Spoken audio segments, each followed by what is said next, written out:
ಬೆಳಕಿನ ಸಂಧ್ಯಾ ಸಮಯ ಅನುಭವ ಜ್ಞಾನಾಮೃತ ಹಿರಿತನದ ವಾಯೋಮಾನ ಬಾಳಿನ ನೆನಪಿನ ಕಥನ ಕಷ್ಟ ಸುಖ ನೋವು ನಲಿವು ವಿದ್ಯೆ ಬುದ್ಧಿ ಕಲಾತ್ಮಕ ಆರೋಗ್ಯವೇ ಬದುಕಿನ ಬೆಳಕು ತಂತ್ರ ಸ್ವತಂತ್ರ ವಿಜ್ಞಾನದಿ ತಿಳುಕೋ ಹಿರಿಯರಿಗಾಗಿ ಹಿರಿಯರಿಗೋಸ್ಕರ ಅನುಭವ ಕಾರ್ಯಕ್ರಮ ಅನುಭವ ಕಾರ್ಯಕ್ರಮ. ನಾನು ಶಮಂತಾ ಸಾರ್ಥಿ ಜಲಕ್ಕಿಂದ ಮಾತಾಡ್ತಾ ಇದ್ದೀನಿ. ನಿಮ್ಗೆ ಗೊತ್ತಿರೋ ಹಾಗೆ ನಮ್ಮ ವಿಜ್ಞಾನ ಪ್ರಸಾರ ಅನುಭವ ಕಾರ್ಯಕ್ರಮದಲ್ಲಿ ನೀವು ನಿಮ್ಮ ಅನುಭವನ ಅನಿಸಿಕೆಗಳನ್ನ ಹಂಚ್ಕೋತಾ ಇದ್ದೀರಾ. ಇನ್ನು ಹೊಸ ಕೇಳುಗರಿಗೆ ಹೇಳ್ಬೇಕು ಅಂತ ಅನ್ನೋದಾದ್ರೆ DR ಕುಮಾರಸ್ವಾಮಿ ಅವರು ಸೀನಿಯರ್ ಎನ್ವೈರನ್ಮೆಂಟಲ್ ಆಫೀಸರ್ ಆಗಿ Karnataka state pollution control board ಅಲ್ಲಿ ಕೆಲಸ ಮಾಡಿದ್ರು. ಮತ್ತೆ ಎಂಟೈರ್ ಕರ್ನಾಟಕ ಅವರನ್ನ ಓಡಾಡಿದ್ದಾರೆ, ನೋಡಿದ್ದಾರೆ. ಮತ್ತೆ ಯಾವ ರೀತಿ ಲೈಸೆನ್ಸ್ ಕೊಡಬೇಕು, ಹೇಗೆ ಪರಿಸರನ ಒಂದು ಸ್ಟ್ರಕ್ಚರ್ಡ್ ಆಗಿ ಅಂದ್ರೆ ಸರ್ಕಾರದ ವ್ಯಾಪ್ತಿನಲ್ಲಿ ನೋಡ್ಬೇಕಾಗುತ್ತೆ, ಸೈನ್ಸು ಪರಿಸರ ಮತ್ತೆ ಆರೋಗ್ಯ ಅನ್ನೋದನ್ನ ಹತ್ರ ಕಂಡಿದ್ದಾರೆ. ಮತ್ತೆ ಈಗ ಹಿಂದಿನ 2 ಎಪಿಸೋಡ್ ಅಲ್ಲಿ, ಮೊದಲನೇ ಎಪಿಸೋಡ್ ಅಲ್ಲಿ ಅವರ ಒಂದು ವಿದ್ಯಾಭ್ಯಾಸದ ಬಗ್ಗೆ, ಇನ್ಸ್ಪಿರೇಷನ್ ಬಗ್ಗೆ, ಮತ್ತೆ 2ನೇದ್ರಲ್ಲಿ ಯಾವ ರೀತಿ ವೈಯಕ್ತಿಕ ಮಟ್ಟದಲ್ಲಿ ಪರಿಸರನ ಕಾಪಾಡ್ಕೊಳ್ತಾ ನಮ್ಮ ಆರೋಗ್ಯನ ನಾವು ಹೇಗೆ ತಿಳ್ಕೊಳ್ಳೋದಕ್ಕೆ ಸಾಧ್ಯ ಅನ್ನೋದನ್ನ ಅವರು ಸುಮಾರು ಟಿಪ್ಸ್ ಕೊಟ್ಟು, ಅಡಿಗೆ ಮನೆಯಿಂದ ಬಚ್ಚಲ್ ಮನೆಯಿಂದ ಅವರು ಕೆಲವು ಟಿಪ್ಸ್ ಕೊಟ್ಟಿದ್ದಾರೆ. ನೀವು ಅಕಸ್ಮಾತ್ ಕೇಳಿಲ್ಲ ಅಂತ ಹೇಳಿದ್ರೆ ನಮ್ದನ್ನ ನೀವು ಕೇಳಕ್ಕೆ ಸಾಧ್ಯ ಇದೆ. ಮತ್ತೆ ಈಗ 3ನೇ ಎಪಿಸೋಡ್ ಅಲ್ಲಿ ವಿಶೇಷವಾಗಿ ಹಿರಿಯ ನಾಗರಿಕರ ಬಗ್ಗೆ ಯಾವ ರೀತಿ ಪರಿಸರ ಮತ್ತೆ ಆರೋಗ್ಯ ಬಹಳ ಮುಖ್ಯ ಪಾತ್ರ ವಹಿಸುತ್ತೆ ಅನ್ನೋದನ್ನ ಇವರು ಕುಮಾರಸ್ವಾಮಿ ಅವರು ನಮಗೆ ತಿಳಿಸ್ಕೊಡ್ತಾ ಇದ್ದಾರೆ. ಅದು ಇವತ್ತು ತುಂಬಾ ತುಂಬಾ ಇಂಪಾರ್ಟೆಂಟ್ ಆಗುತ್ತೆ. ಯಾಕೆ ಅಂತ ಹೇಳಿದ್ರೆ 40% ಇಂಡಿಯಾದಲ್ಲಿ ಯಂಗರ್ ಜನರೇಷನ್ ಅಂತ ಹೇಳ್ಬೇಕಾದ್ರೆ ಅದೇ ತರಹ ಸೀನಿಯರ್ ಸಿಟಿಸನ್ಸ್ ಪಾಪ್ಯುಲೇಷನ್ ಕೂಡ ಜಾಸ್ತಿ ಆಗ್ತಾ ಇದೆ. ಈ ದೃಷ್ಟಿಯಿಂದ ಇವತ್ತಿನ ದಿನ ಕಾರ್ಯಕ್ರಮ ಹಿರಿಯರ ಆರೋಗ್ಯ ಪರಿಸರ ಈ ಒಂದು ದೃಷ್ಟಿಯಿಂದ ಇವರು ಇವತ್ತು ಮಾತಾಡ್ತಾ ಇದ್ದಾರೆ. ನಮಸ್ಕಾರ. ನಮಸ್ಕಾರ. ಈಗ ನಾವು ಹಿರಿಯ ನಾಗರಿಕರ ಆರೋಗ್ಯ ಪರಿಸರ ಅನ್ನೋದು ತುಂಬಾ ಬ್ರಾಡ್ ಆಗಿ ತಗೊಳ್ಳೋ ಹಂಗಾಗತ್ತೆ. ಮತ್ತೆ ಇವತ್ತಿನ ದಿನ ಈ ಪ್ಯಾಂಡಮಿಕ್ ಅಲ್ಲಿ ಈ 2 ವರ್ಷದಲ್ಲಿ ಎಲ್ಲರ ದೃಷ್ಟಿಯಿಂದ ನಾವು ಹೇಗೆ ಹಿರಿಯ ನಾಗರಿಕರ ಆರೋಗ್ಯನ ಕಾಪಾಡಕ್ಕೆ ಸಾಧ್ಯ? ಹಿರಿಯ ನಾಗರಿಕರಿಗೆ ಆಕ್ಚುಲಿ ನಾ ಹೇಳಿದಂಗೆ 60 ವರ್ಷ ಆದ್ಮೇಲೆ ಅವರಲ್ಲಿ ಏನು ಅವ್ರ ದೇಹದಲ್ಲಿರ್ತಕ್ಕಂಥ ಎಲ್ಲಾ ಪಾರ್ಟ್ಗಳು ಆಕ್ಚುಲಿ ವೀಕ್ ಆಗ್ತಾ ಹೋಗುತ್ತೆ. ಯಾಕಂದ್ರೆ ಅದು ಏಜ್ ಫ್ಯಾಕ್ಟರ್ ಆಕ್ಚುಲಿ. ಹಾಗಾಗಿ ಅವರು ದೇಹಕ್ಕೆ ಒಂದಷ್ಟು ಎಕ್ಸರ್ಸೈಸ್ ಅಥವಾ ಏನು ವ್ಯಾಯಾಮ ಅಥವಾ ಪ್ರಾಣಾಯಾಮ ಅಥವಾ ಯೋಗ ಇವೆಲ್ಲ ಬೇರೆ ಬೇರೆ ಟೈಪ್ ಆಫ್ ಎಕ್ಸರ್ಸೈಸಸ್ ಮಾಡಿದೆ. ಸೊ ಅದು ಮಿನಿಮಮ್ ಮಾಡ್ಲೇಬೇಕು ಆಕ್ಚುಲಿ. ಸೊ ಅದರಲ್ಲಿ ಧ್ಯಾನ ಅಂತ ಬೇರೆ ಒಂದು ಹೇಳಿತ್ತು ಆಕ್ಚುಲಿ. ಒಂದ್ ನಿಮಿಷ, ನಾವೀಗ ಆಯುಷ್, ಯೋಗ, ವೆಲ್ನೆಸ್, ಫಿಟ್ಟಿಂಗು ಅದು ಬೇರೆ ಆಗುತ್ತೆ. ಆದ್ರೆ ಆರೋಗ್ಯ ದೃಷ್ಟಿಯಿಂದ ನಾವು ಪರಿಸರ ಪೊಲ್ಯೂಷನ್ ನಾವು ಹೆಂಗ್ ಕಂಟ್ರೋಲ್ ಮಾಡ್ಕೊಳಕ್ಕಾಗತ್ತೆ? ಅದೇ ಇವಾಗ ಹಿರಿಯ ನಾಗರಿಕರು ಅವ್ರು ಯಾವುದೇ ಎಕ್ಸರ್ಸೈಸ್ ಅನ್ನ ಮಾಡ್ಬೇಕಂದ್ರೆ ಆರೋಗ್ಯ ದೃಷ್ಟಿಯಿಂದ ಬೆಳಗಿನ ಜಾವದಲ್ಲಿ ಮಾಡ್ಬೇಕು. ಬೆಳಗಿನ ಜಾವದಲ್ಲಿ ಪೊಲ್ಯೂಟೆಂಟ್ಸ್ ಗಳು ಕಡಿಮೆ ಲೆವೆಲ್ ಅಲ್ಲಿ ಇರುತ್ತೆ, ಇರೋದೇ ಇಲ್ಲ ಅಂತ ಹೇಳಕ್ ಆಗಲ್ಲ. ಸೊ ಹಾಗಾಗಿ ಎಲ್ಲಾ ಎಕ್ಸರ್ಸೈಸ್ ಗಳನ್ನು ಡಾಕ್ಟರ್ ಅಡ್ವೈಸ್ ತಗೊಂಡು ಸುಮ್ನೆ ಓವರ್ ಎಕ್ಸರ್ಸೈಸ್ ಮಾಡೋದ್ರಿಂದ ಆರೋಗ್ಯ ಇಂಪ್ರೂವ್ ಆಗುತ್ತೆ ಅಂತ ಅವರು ದಯವಿಟ್ಟು ತಿಳ್ಕೊಬಾರ್ದು. 20 ನಿಮಿಷನೋ ಅಥವಾ 15 ನಿಮಿಷನೋ ಅಥವಾ ಅರ್ಧ ಗಂಟೆ ಆ ತರ ಡಾಕ್ಟರ್ನ ಅಡ್ವೈಸ್ ಪ್ರಕಾರ ಅವರು ಎಕ್ಸರ್ಸೈಸ್ ಮಾಡ್ಲೇಬೇಕು. ಸೊ ಇದು ಒಂದು ನಿಯಮ ಅಂತಾನೆ ತಿಳ್ಕೊಳ್ಬೋದಾಗ್ತದೆ. ಎಕ್ಸರ್ಸೈಸ್ ಆದ್ಮೇಲೆ ನೆಕ್ಸ್ಟ್ ಅವರು ಮಿನಿಮಮ್ 8 ಲೀಟರ್ ನೀರನ್ನ 8 ಗ್ಲಾಸ್ ನೀರು. ಬಿಕಾಸ್ ನಾರ್ಮಲಿ ಹಿರಿಯ ನಾಗರಿಕರು ಅಂದ್ರೆ ಯಾವ್ದಾನ ಟ್ಯಾಬ್ಲೆಟ್ ತಗೊಂತಾನೆ ಇರ್ತಾರೆ ಅವರು. ಸೊ ತಗೊಳ್ಳದೆ ಇರೋರು ತುಂಬಾ ಕಡಿಮೆ ಇರೋದ್ರಿಂದ 8 ಗ್ಲಾಸ್ ನೀರನ್ನು ಕುಡಿಯೋದ್ರಿಂದ ಅಕಸ್ಮಾತ್ ಯಾವ್ದಾದ್ರು ಟಾಕ್ಸಿನ್ಸ್ ಮೆಡಿಸಿನ್ ತಗೊಂಡು ಉಳಿದಿರ್ತಕ್ಕಂಥ ಟಾಕ್ಸಿನ್ಸ್ ಇದ್ರೆ ಅದು ಡೈಲ್ಯೂಟ್ ಆಗಿ ಅವರು ಯೂರಿನಲ್ಲಿ ಅದು ಪಾಸ್ ಆಗ್ಬಿಡುತ್ತೆ. ಸೊ ಹಾಗಾಗಿ 8 ಲೋಟ ನೀರನ್ನು ಕುಡಿಲೇಬೇಕು ಅವರು. ಸೊ ಅದಾದ್ಮೇಲೆ ಆಕ್ಚುಲಿ ಊಟನೂ ಸಹ ಆದಷ್ಟು ಅವರು ಮನೆಯಲ್ಲಿ ಮಾಡ್ಬೇಕು.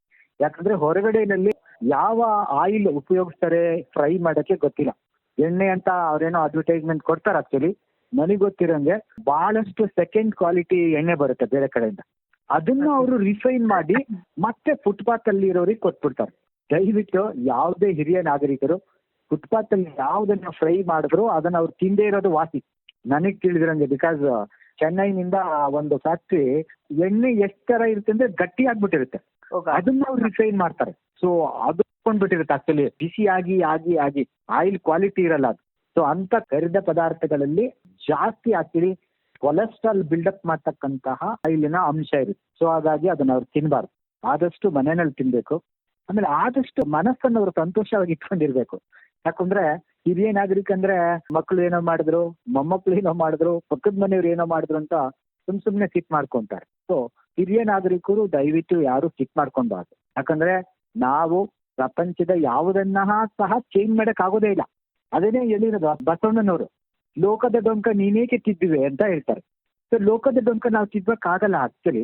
ಹಾಗಾಗಿ ಆದಷ್ಟು ಸಿಟ್ ಮಾಡ್ಕೊಂಡಂಗೆ ಮನಸ್ಸನ್ನ ಶಾಂತವಾಗಿಟ್ಕೊಂಡು ಮನೆಯ ಊಟ, ನೀರು, ಅದಕ್ಕೆ ಬೇಕಾಗಿರೋಷ್ಟು ಎಕ್ಸಸೈಸು, ಆಮೇಲೆ ಅದ್ರ ಜೊತೆಗೆ ಆಧ್ಯಾತ್ಮಿಕನೇ ಇಂಪಾರ್ಟೆಂಟ್. ಅವ್ರು ಯಾವ ಧರ್ಮದಲ್ಲಿ ಇರ್ತಾರೋ ಗೊತ್ತಿಲ್ಲ, ಮನುಷ್ಯ ಶಾಂತಿಗೋಸ್ಕರ ಅವರು ಧರ್ಮದ ಆಧ್ಯಾತ್ಮಿಕವನ್ನು ಅವ್ರು ಫಾಲೋ ಮಾಡ್ಬೇಕಾಗ್ತದೆ. ಅದರಲ್ಲಿ ಏನೇನಿದೆ ಅದನ್ನ ಫಾಲೋ ಮಾಡಿ. ಸೊ ಅವ್ರ ಮನಸ್ಸನ್ನು ಶಾಂತವಾಗಿ ಇಟ್ಕೊಂಡ್ರೆ 100% ಅವರು ಆರೋಗ್ಯವಾಗೇ ಇರ್ತಾರೆ. ಅಂದ್ರೆ ಹಾಸ್ಪಿಟ್ಲಿಗೆ ಹೋಗೋದು ಕಡಿಮೆ ಆಗುತ್ತೆ. ಯಾರು ಹೆಚ್ಚು ಸಿಕ್ ಮಾಡ್ಕೊಂತಾರೋ ಅವರು ಹೆಚ್ಚು ಸಲ ಹಾಸ್ಪಿಟ್ಲಿಗೆ ಹೋಗ್ಬೇಕಾಗುತ್ತೆ. ಓಕೆ, ನೀವು ಹೇಳೋದು ಕೇಳ್ತಾ ಇದ್ರೆ ತುಂಬಾ ಚೆನ್ನಾಗಿದೆ ಅಂತ ಅನ್ಸುತ್ತೆ. ಯಾರು ಇದ್ರ ಬಗ್ಗೆ ಡಿಸ್ಪ್ಯೂಟ್ ಮಾಡಲ್ಲ. ಆದ್ರೆ ಇದನ್ನೆಲ್ಲ ಮುಂಚಿನಿಂದ ಮಾಡ್ಕೊಂಡ್ ಬಂದ್ರೆ ಅದು ರೆಸಿಸ್ಟೆನ್ಸ್ ಬಾಡಿ ತಗೊಂಡಿರುತ್ತೆ. ಇದ್ದಕ್ಕಿದ್ದಂಗೆ ನಂಗೆ ಇವಾಗ 50 60 ಅಂತ ಶುರು ಮಾಡಿದ್ರೆ ತಗೊಳತ್ತಾ body? Resistance power, immunity power ಸರಿಗಿರುತ್ತಾ? ಹೌದು, ಫಸ್ಟ್ ಎಲ್ಲಾ ಕಾಯಿಲೆಗಳು ಮನಸ್ಸಿಗೆ ಬರೋದು, ದೇಹಕ್ಕೆ ಬರಲ್ಲ. ಸೊ ನೀವು ಮನಸ್ಸನ್ನು ಶಾಂತವಾಗಿ ಇಟ್ಕೊಂಡ್ರೆ ದೇಹದಕ್ಕೆ ಯಾವ ಕಾಯಿಲೆನೂ ಇಲ್ಲ ಅಂತಾನೆ ಪತಂಜಲಿ ಹೇಳೋದು. ಸೊ ಹಾಗಾಗಿ ನೀವು ಆಕ್ಚುಲಿ ಯಂಗ್ ಏಜ್ ಅಲ್ಲಿ ಏನಾಗುತ್ತೆ ಅಂದ್ರೆ ನೀವು ದುಡಿಬೇಕಾಗುತ್ತೆ, ಮನೆ ಕಟ್ಟಬೇಕಾಗುತ್ತೆ, ಪ್ರಾಪರ್ಟಿ ಮಾಡ್ಬೇಕಾಗುತ್ತೆ. ಅವಾಗ ನೀವು ತುಂಬಾ ಬ್ಯುಸಿಯಾಗಿರ್ತೀರಾ. ಆಕ್ಚುಲಿ ನೀವು ಮನಃಶಾಂತಿಯಾಗಿ ಇಟ್ಕೊಂಡು ಕೆಲಸ ಮಾಡಕ್ ಆಗದೇ ಇರೋ ಸ್ಟೇಜ್ ಅಲ್ಲಿ ಇರ್ತೀರಾ. ಸೊ ಹಾಗಾಗಿ ಅಟ್ಲೀಸ್ಟ್ ಅವರು ರಿಟೈರ್ಡ್ ಆಗಿ ಸೀನಿಯರ್ ಸಿಟಿಜನ್ ಆದ್ಮೇಲಾದ್ರೂ ಅವ್ರ ಮನಸ್ಸನ್ನ ಶಾಂತಿಯಾಗಿ ಇಟ್ಕೊಬೇಕಾಗುತ್ತೆ. ಅಟ್ಲೀಸ್ಟ್ ಅವಾಗಾದ್ರೂ. ಸೊ ದಟ್ ಅಲ್ಲಿಂದ ಆದ್ರೂ ಆರೋಗ್ಯ ಇಂಪ್ರೂವ್ ಆಗ್ತಾ ಹೋಗುತ್ತೆ ಅವರಿಗೆ. ಮೊದಲೇ ಏನ್ ಕೆಟ್ಟೋಗಿದ್ರು ಆ ಸಿಟ್ಟು ಮಾಡ್ಕೊಳ್ದೆ, ಯಾರಿಗೂ ಬೈದೆ, ಬಹಳ ಶಾಂತವಾಗಿ ಊಟ ಮಾಡಬೇಕು. ಟಿವಿ ಹಾಕೊಂಡು ಊಟ ಮಾಡೋದು, ಮಾತಾಡ್ತಾ ಊಟ ಮಾಡೋದು. ಸೊ ಈ ತರ ಎಲ್ಲ ಮಾಡದೆ ಪ್ರಶಾಂತವಾಗಿ ಕೂತ್ಕೊಂಡು ಸಂತೋಷವಾಗಿ ಮನೆ ಊಟವನ್ನು ಮಾಡ್ಬೇಕು. ಬಿಕಾಸ್ ಮನೆಯಲ್ಲಿ ಯಾವುದೇ ಕೆಮಿಕಲ್ ಇಲ್ದಂಗೆ ಮನೆಯಲ್ಲಿ ಮಾಡಿ ಕೊಡ್ತಾರೆ. ಸೊ ಒಳ್ಳೆ ಫ್ರೆಶ್ ಎಣ್ಣೆನ ಹಾಕಿರ್ತಾರೆ, ಅಥವಾ ಫ್ರೆಶ್ ತುಪ್ಪ ಹಾಕಿರ್ತಾರೆ, ಫ್ರೆಶ್ ಬೆಣ್ಣೆ ಹಾಕಿರ್ತಾರೆ. ಸೊ ಹೀಗಾಗಿ ಜೀರ್ಣಕ್ಕೆ ಮತ್ತು ಶಕ್ತಿ ಅದನ್ನ ಕನ್ವರ್ಟ್ ಮಾಡ್ಕೊಳ್ಳಿಕ್ಕೆ ಈಸಿ ಆಗುತ್ತೆ. ಸೊ ಹಾಗಾಗಿ ಮನಃಶಾಂತಿ ಪ್ಲಸ್ ಆರೋಗ್ಯ ಇವಿಷ್ಟು really matter for the body. ಬಾಡಿಗೆ ಡೈರೆಕ್ಟ್ ಕಾಯಿಲೆ ಎಲ್ಲೂ ನೋಡಿಲ್ಲ ನಾವು, ಎಕ್ಸೆಪ್ಟ್ ಆಕ್ಸಿಡೆಂಟ್ ಆಗ್ಬಾರ್ದು. ಮನಸ್ಸು ಆಕ್ಚುಲಿ ಶಾಂತವಾಗಿ ಇಲ್ಲದೆ ಇರುವಾಗಲೇ ಅಥವಾ ಬೇಗ ರೀಚ್ ಆಗ್ಬಿಡ್ಬೇಕು, ಆ ತರ ಇದರಲ್ಲೇ ಆಕ್ಸಿಡೆಂಟ್ಗಳಾಗೋದು.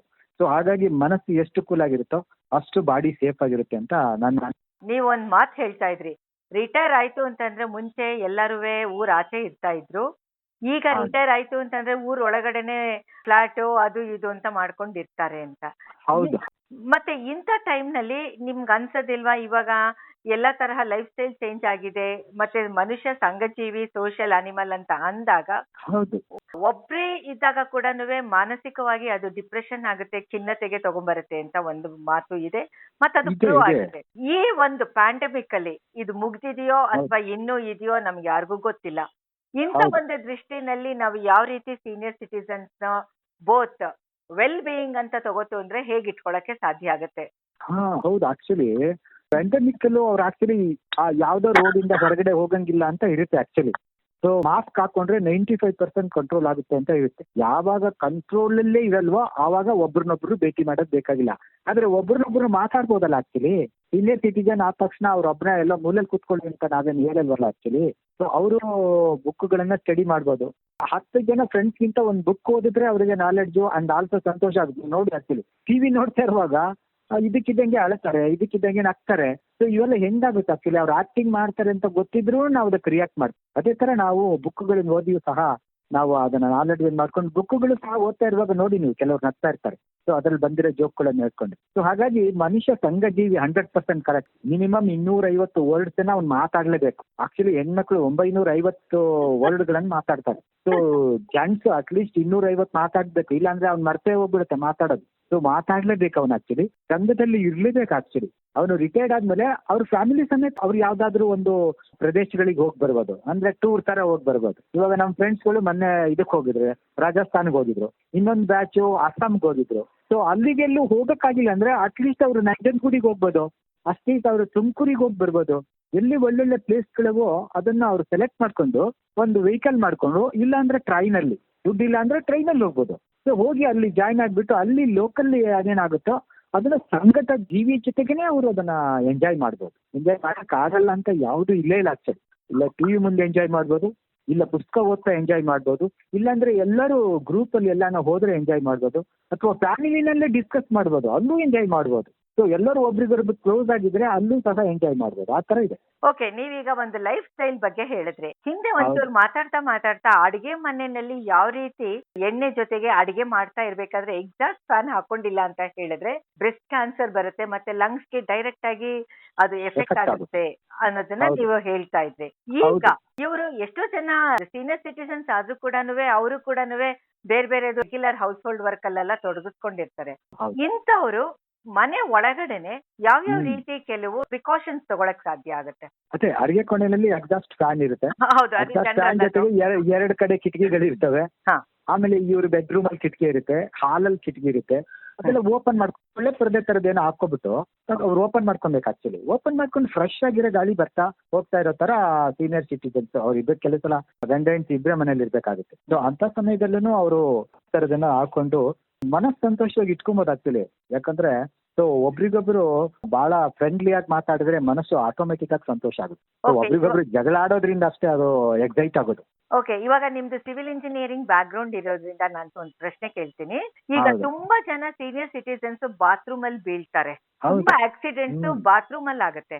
ನಿಮ್ದು ಸಿವಿಲ್ ಇಂಜಿನಿಯರಿಂಗ್ ಬ್ಯಾಕ್ ಗ್ರೌಂಡ್ ಇಂದ, ಪರಿಸರ ಬ್ಯಾಕ್ ಗ್ರೌಂಡ್ ಇಂದ ಬಾತ್ರೂಮ್ ನ ನಾವ್ ಹೆಂಗ್ ಇಟ್ಕೋಬೇಕಾಗತ್ತೆ? ಅವಾಗ ಬಾತ್ರೂಮ್ ಟೈಲ್ಸ್ ಅಂತ ಇದಾವೆ. ಇವಾಗ ಮೊದ್ಲೆಲ್ಲ ಚಪ್ಪಲಿ ಕಲ್ಲೆಲ್ಲ ಹಾಕ್ತಿದ್ರು, ಗುಡ್ ಆಕ್ಚುಲಿ ಜಾರ್ತಾ ಇದ್ದಿಲ್ಲ ಅವು. ಆಮೇಲೆ ಈ ಕಲ್ಗಳು ಇವಾಗ ರಫ್ ಆಗಿರೋ ಕಲ್ಗಳು ಬರ್ತವೆ ಒಂದ್ ತಿಂಗಳು. ಆಮೇಲೆ ಆ ಬಾತ್ರೂಮ್ ಅಲ್ಲಿ ಒಬ್ರು ಸ್ನಾನ ಮಾಡಿ ಆದ್ಮೇಲೆ ಫ್ರೆಶ್ ವಾಟರ್ ಹಾಕಿ ಫ್ಲಶ್ ಮಾಡ್ಬೇಕು ಅದನ್ನ. ಅಂದ್ರೆ ಸೋಪ್ ಏನ್ ನಿಂತಿರುತ್ತೋ ಅದನ್ನೆಲ್ಲ ಕಳಿಸ್ಬೇಕು ಅವ್ರು ತೊಳೆದ್ಬಿಟ್ಟು.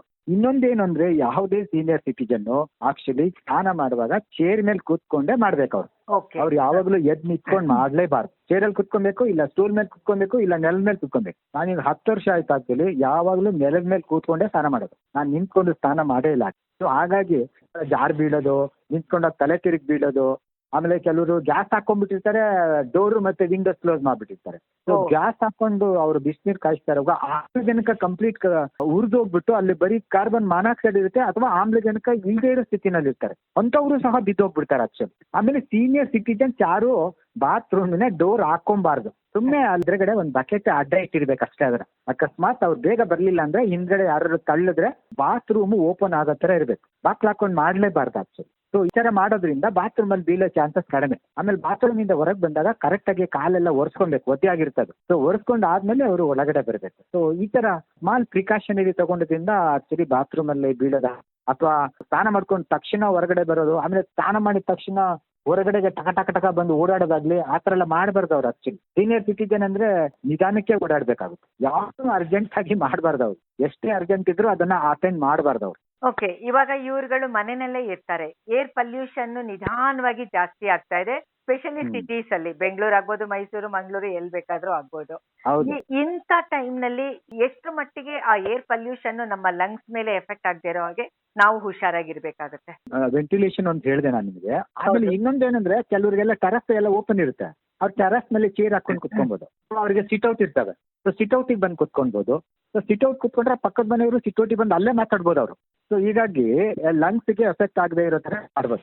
ಹೊರಗಡೆ ಇವಾಗ ಮಳೆ ಬರ್ತಾ ಇದೆ, ಇವಾಗ ಪೊಲ್ಯೂಟೆಡ್ ಎಲ್ಲ ನೀರಿನ ಜೊತೆ ಕೆಳಗಡೆ ಬಂದ್ಬಿಟ್ಟಿರ್ತಾವೆ. ಸೊ ಇದೇ ಸಿಸ್ಟಮ್ನೇ ಇಂಡಸ್ಟ್ರಿನಲ್ಲಿ ಯೂಸ್ ಮಾಡೋದು. ಹೊಗೆ ಹೋಗ್ತಾ ಇದ್ರೆ ಅದ್ರ ಮೇಲೆ ನೀರನ್ನ ಚಿಮುಕಿಸ್ತಾರೆ. ಸೊ ಇದು ನ್ಯಾಚುರಲ್ ಆಗಿ ಆಕ್ಚುಲಿ ಎನ್ವೈರ್ಮೆಂಟ್ ಕ್ಲೀನ್ ಆಗ್ತಾ ಇದೆ ಇವಾಗ. ಮಳೆಗಾಲದಲ್ಲಂತೂ ಎಲ್ಲಾ ಪೊಲ್ಯೂಟೆಂಟ್ಸು ನೀರಿನ ಜೊತೆಗೆ ನೀರಲ್ಲಿ ಹರಿದು ಹೋಗ್ತಾ ಇರ್ತವೆ. ಸೊ ಹಾಗಾಗಿ ಮಳೆಗಾಲದಲ್ಲಿ ಅಷ್ಟೊಂದು ಪೊಲ್ಯೂಷನ್ ಇರಲ್ಲ. ಪ್ರಾಬ್ಲಮ್ ಅಂದ್ರೆ ಮಳೆ ಬರದೆ ಬರೀ ಮೋಡ ಇದ್ದಾಗ ಪೊಲ್ಯೂಷನ್ ಜಾಸ್ತಿ ಆಗುತ್ತೆ. ಬಿಕಾಸ್ ಅಲ್ಲಿ ಗಾಳಿ ಬೀಸಲ್ಲ. ಗಾಳಿ ಬೀಸದಿಂದ ಪೊಲ್ಯೂಟೆಂಟ್ಸ್ ಗಳೆಲ್ಲ ಕಡಿಮೆ ಲೆವೆಲ್ ಅಲ್ಲಿ ಇರುತ್ತೆ. ಸೊ ಹಾಗಾಗಿ ಅಂತ ಏನು ನಮ್ಮ ಸೌತ್ ಇಂಡಿಯಾದಲ್ಲಿ ಎಸ್ಪೆಷಲಿ ಯಾವಾಗ್ಲೂ ಸನ್ಲೈಟ್ ಇರೋದ್ರಿಂದ ಪೊಲ್ಯೂಷನ್ ಆಕ್ಚುಲಿ ಜಾಸ್ತಿ ಆಗೋ ಚಾನ್ಸಸ್ ಕಡಿಮೆ. ಡೆಲ್ಲಿ ತರ. ಡೆಲ್ಲಿನಲ್ಲಿ ಒಂದ್ ವಾರದ ತನಕ ಇರಲ್ಲ ಲೈಟ್. ಸೂರ್ಯನ ಬಿಸಿಲು ಇಲ್ಲ ಅಂದ ತಕ್ಷಣ ಫುಲ್ ಎಲ್ಲ ಅಪ್ಸೆಟ್ ಆಗ್ಬಿಡುತ್ತೆ ವೆದರ್. ಸೊ ವೆದರ್ ಅಪ್ಸೆಟ್ ಆದ ತಕ್ಷಣ ಪೊಲ್ಯೂಟೆಂಟ್ಸ್ ಗಳೆಲ್ಲ ಜಾಸ್ತಿ ಆಗ್ತಾ ಇರ್ತಾರೆ. ಇವ್ರು ಅಲ್ಲಿ ರೆಸ್ಪಿರೇಷನ್ ಮಾಡಿದಾಗ ಇವ್ರ ಲಂಗ್ಸ್ ಎಫೆಕ್ಟ್ ಆಗುತ್ತೆ. ಓಕೆ, ಇವಾಗ ಲಂಗ್ಸ್ ಎಫೆಕ್ಟ್ ಆಗುತ್ತೆ ಅಂತ ಹೇಳ್ತಾ ಇದ್ರಿ, ಅದು ಹೆಂಗ್ ಗೊತ್ತಾಗುತ್ತೆ? ಅದು ಕೆಮ್ಮು ಮೂಲಕನ? ಯಾವ ತರ ಡಾಕ್ಟರ್? ಕೆಮ್ಮು ಬರುತ್ತೆ, ಅಥವಾ ಉತ್ಸಾಹ ಇರಲ್ಲ ಅವರಲ್ಲಿ. ಉತ್ಸಾಹ ಇಲ್ಲ ಅಂದ್ರೆ ಆಕ್ಸಿಜನ್ ಲೆವೆಲ್ ಕಡಿಮೆ ಆಗಿದೆ ಅಂತ.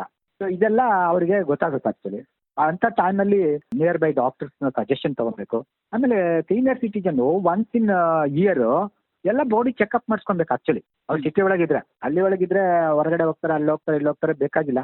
ಬಟ್ ಇಲ್ಲಿ ಸಿಟಿ ಒಳಗಡೆ ಅವರು ಸೊಫಿಸ್ಟಿಕೇಟೆಡ್ ಲೈಫಿಗೆ ಅಡ್ಜಸ್ಟ್ ಆಗೋದ್ರಿಂದ ಬೆಟರ್ ಅವ್ರು actually once in a while heart checkup ಮಾಡ್ಕೊಳೋದು, ಅಥವಾ ಕಂಪ್ಲೀಟ್ ಚೆಕ್ಅಪ್ $1,500 ಅಂತ ಎಲ್ಲ ಬರ್ದಿರ್ತಾರೆ. ಆ ಥರ ಒಂದ್ಸಲ ಚೆಕ್ಅಪ್ ಮಾಡಿಸ್ಕೊಳೋದು ವಾಸಿ ಆಕ್ಚುಲಿ ಅಂತ ನನಗನ್ಸುತ್ತೆ. ಓಕೆ, ಇವಾಗ ನೀವು ಒಂದು ಎನ್ವೈರನ್ಮೆಂಟಲಿಸ್ಟ್ ಆಗಿ ಹೇಳೋದಾಯ್ತು ಅಂತಂದ್ರೆ ಪ್ರತಿ ಒಬ್ಬರಿಗೂ ಕೂಡ ಒಂದು ಪಾಲಿಸಿ ಮಾಡ್ಬೇಕಾದ್ರೆ ಏಜ್ ವೈಸ್ ಇಟ್ಕೊಂಡು ಪಾಲಿಸಿ ಮಾಡ್ತಾರೆ. ಈ ತರದ್ ಮಾಡಿದ್ರೆ ಮಕ್ಳಿಗೆ ಸರಿ ಹೋಗುತ್ತೆ ಅಂತ ಹೇಳ್ತಾರೆ, ದೊಡ್ಡವ್ರಿಗೆ, ಹೆಂಗಸರಿಗೆ, ಮಕ್ಕಳಿಗೆ ಅಂತಲ್ಲ. ಆ ತರ ಏನಾದ್ರು ಒಂದು ಸ್ಪೆಷಲ್ ಆಗಿ ಒಂದು environment related policy senior citizens ಇದೆಯಾ, ಮಾಡ್ಬೇಕು ಅಂತ ಏನಾದ್ರು ಥಾಟ್ ಇದೆಯಾ, ನಿಮ್ಗೇನ್ ಅನ್ಸುತ್ತೆ? ಆಕ್ಚುಲಿ ಸೀನಿಯರ್ ಸಿಟಿಜನ್ಸ್ಗೆ ಬೇರೆ ಕಡೆ ನಾನೆಲ್ಲ ಇದಕ್ಕೆಲ್ಲ ಹೋಗಿದ್ದೆ, ಜರ್ಮನಿ ಅಲ್ಲೆಲ್ಲ. ಸೊ ಅಲ್ಲೆಲ್ಲ ಬೇರೆ ತರನೇ ಇರುತ್ತೆ. ಬಸ್ ಹತ್ತುವಾಗ ಬೇರೆ ತರ ಇರುತ್ತೆ, ಟಿಕೆಟ್ಸ್ ಬೇರೆ ತರ ಇರುತ್ತೆ, ಆಲ್ಮೋಸ್ಟ್ ಆಲ್ ಅವರಿಗೆಲ್ಲ ಕನ್ಸೆಷನ್ಸ್ ಇರುತ್ತೆ. ಆಮೇಲೆ ಅಲ್ಲಿ ಏನಂದ್ರೆ ಅದೇ ಗಂಡ ಹೆಂಡತಿ ಇಬ್ಬರೇ ಇರ್ತಾರೆ, ಇಲ್ಲ ಗಂಡ ಒಬ್ಬನೇ ಇರ್ತಾನೆ, ಹೆಂಡತಿ ಒಬ್ಬಳೇ ಇರ್ತಾರೆ, ಆ ತರ ಇರುತ್ತೆ. ನಮ್ಮ ದೇಶದಲ್ಲಿ ಹಳ್ಳಿ ಕಡೆ ಅಂತೂ ಇನ್ನೂ ಗ್ರೂಪ್ ಅಲ್ಲಿ ಇರೋ ಸಂಸಾರಗಳಿದಾವೆ. ಆಕ್ಚುಲಿ ಸಿಟಿನಲ್ಲೂ ಅದೇ ತರ.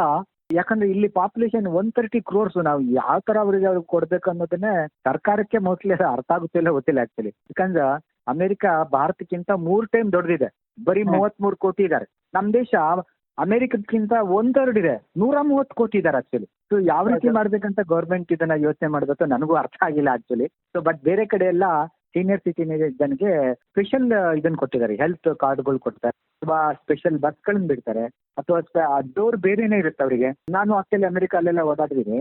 ಅಲ್ಲಿ ಆಕ್ಚುಲಿ ನೀವು ಎಲ್ಲಾ ಕಡೆ ಕುತ್ಕೊಂಡು ಹೋಗ್ಬೋದು. ನಮ್ಮ ದೇಶದಲ್ಲಿ ಒಳಗಡೆ ಹತ್ತಕ್ಕೆ ಆಗಲ್ಲ ಆಕ್ಚುಲಿ. ಸೊ ಆಲ್ರೆಡಿ ಫುಲ್ ಆಗಿಬಿಟ್ಟಿರುತ್ತೆ ಬಸ್ಸು, ಕಾರು, ಅಥವಾ ವೆಹಿಕಲ್, ಟ್ರೈನು.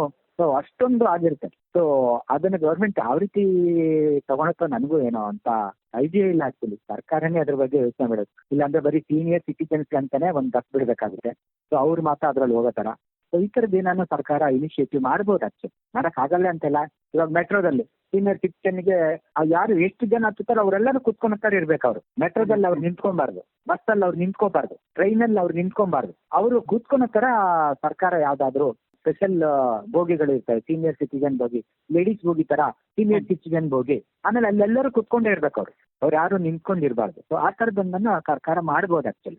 ಓಕೆ ಕುಮಾರಸ್ವಾಮಿಗಳೇ, ಸುಮಾರು ಒಳ್ಳೊಳ್ಳೆ ಟಿಪ್ಸ್ ನ ನೀವು ಪ್ರಾಕ್ಟಿಕಲ್ ಟಿಪ್ಸ್ ನ ಕೊಟ್ಟಿದ್ದೀರಾ. ಈ 3 ಎಪಿಸೋಡ್ಸ್ ಅಲ್ಲಿ ಕೂಡ 3 ವಿಭಿನ್ನ ಡಿಫ್ರೆಂಟ್ ಪರ್ಸ್ಪೆಕ್ಟಿವ್ಸ್ ನ ಕೊಟ್ಟಿದ್ದೀರಾ. ಅದರಲ್ಲೂ ಕೂಡ ಮೂರನೇದು ಹಿರಿಯ ನಾಗರಿಕರ ಬಗ್ಗೆ ಮಾತಾಡ್ಬೇಕಾದ್ರೆ ತುಂಬಾ ಒಳ್ಳೇದಾಗಿ ಕೆಲವು ಸಜೆಷನ್ಸ್ ನ ಕೊಟ್ಟಿದ್ದೀರಾ. ಬರೀ ಒಂದು ಪೆನ್ಷನ್ ಕಾರ್ಡ್ ಕೊಟ್ಬಿಟ್ರೆ ಸಾಲದಿಲ್ಲ, ಮತ್ತೆ ಲೈಫ್ ಸ್ಟೈಲ್ಗೆ ರಿಲೇಟೆಡ್ ಆಗಿ ಹಳ್ಳಿಗೊಂಥರ, ಸಿಟಿಗೊಂಥರ ಕೆಲವು ಪ್ಲಾನ್ಸ್ ನ ಮಾಡ್ತು ಅಂತ ಹೇಳಿದ್ರೆ ಆವಾಗ ಸೀನಿಯರ್ ಸಿಟಿಸನ್ಸ್ಗೆ ಯಾವ ರೀತಿ ಒಂದು ಆರೋಗ್ಯ ಭದ್ರತೆ, ಮೆಡಿಕಲ್ ಆಗಿ ಹೆಲ್ತ್ ಸೆಕ್ಯೂರಿಟಿ ಇರೋದಕ್ಕೆ ಸಾಧ್ಯ ಅನ್ನೋದನ್ನ ನೀವು ವಿಷಯ ತಿಳಿಸ್ಕೊಟ್ಟಿದ್ದೀರಾ. ಬಹಳ ಚೆನ್ನಾಗಿ ನಿಮ್ಮ ಬೇರೆ ಬೇರೆ ವಿಷಯಗಳನ್ನ, ನಿಮ್ಮ ಅನುಭವನ ನಮ್ಮ ಅನುಭವ ಕಾರ್ಯಕ್ರಮದಲ್ಲಿ ನೀವು ಹಂಚ್ಕೊಂಡಿದ್ದೀರಾ. Thank you so much. Thank you. ಎಲ್ಲರಿಗೂ ಧನ್ಯವಾದಗಳು.